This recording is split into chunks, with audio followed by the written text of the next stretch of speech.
Bismillahirrahmanirrahim. Sholat adalah ibadah paling agung dalam Islam. Ia menjadi tiang agama dan amalan pertama yang akan dihisab oleh Allah Subhanahu wa Ta'ala kelak di hari kiamat. Karena itu, setiap syarat dan adab dalam sholat tidak boleh kita anggap sepele, termasuk dalam urusan pakaian sholat, khususnya mukena bagi kaum wanita.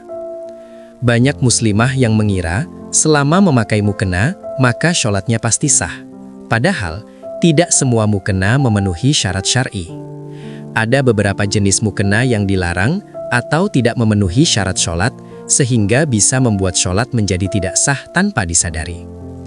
Dalam video ini, mari kita bahas dengan perlahan dan penuh kehati-hatian 7 mukena yang dilarang untuk sholat menurut Islam, agar ibadah kita benar-benar diterima oleh Allah Subhanahu wa Ta'ala. 1. Mukena yang transparan atau tembus pandang. Mukena yang tipis hingga memperlihatkan warna kulit atau lekuk tubuh tidak sah digunakan untuk sholat. Rasulullah Shallallahu Alaihi Wasallam bersabda, Allah tidak menerima sholat wanita yang sudah balik kecuali dengan menutup aurat. Hadis riwayat Abu Dawud dan Tirmizi.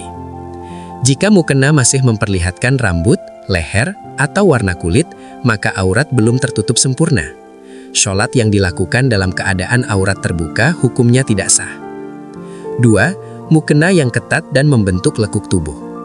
Walaupun seluruh tubuh tertutup, mukena yang terlalu ketat hingga memperlihatkan bentuk tubuh seperti bahu, lengan, atau pinggul juga tidak dibenarkan.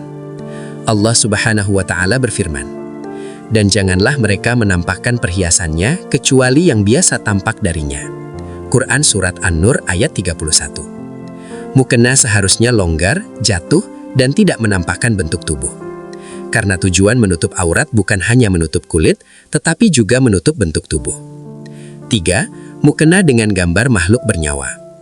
Mukena yang bergambar manusia, hewan, atau wajah makhluk bernyawa termasuk yang dilarang, karena bisa mengganggu kekhusyukan sholat.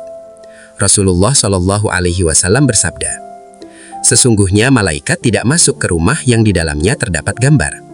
Hadis riwayat Bukhari dan Muslim. Jika malaikat rahmat enggan masuk, bagaimana mungkin kita berharap sholat kita dipenuhi keberkahan? 4. Mukena dengan hiasan berlebihan yang melalaikan. Mukena dengan payat mencolok, motif terlalu ramai, atau warna yang sangat menyilaukan dapat mengganggu kekhusyukan, baik bagi diri sendiri maupun orang lain.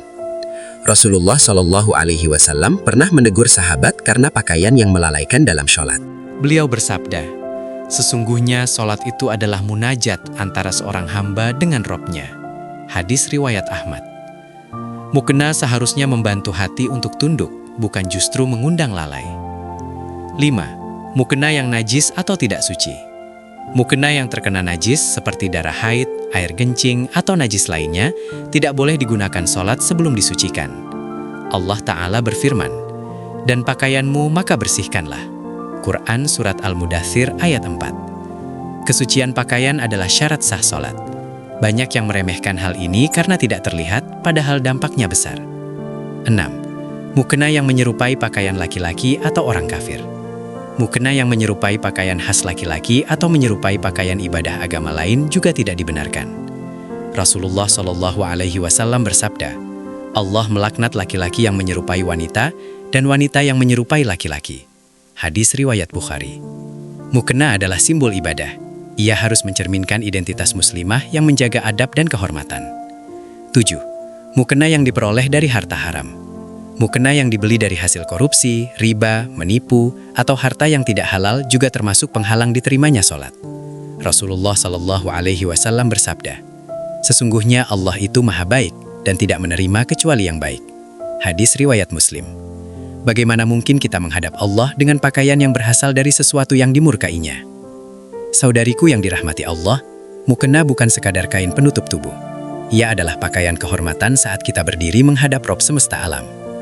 Jangan sampai salat kita gugur pahalanya hanya karena kelalaian dalam memilih mukena. Mari kita perbaiki niat, perbaiki cara, dan perbaiki adab dalam salat. Karena salat yang benar akan melahirkan ketenangan, keberkahan, dan menjadi cahaya dalam kehidupan kita. Semoga Allah menerima setiap rakaat yang kita dirikan, mengampuni kekurangan kita, dan menjadikan salat sebagai penolong di dunia dan akhirat. Wallahu a'lam bissawab.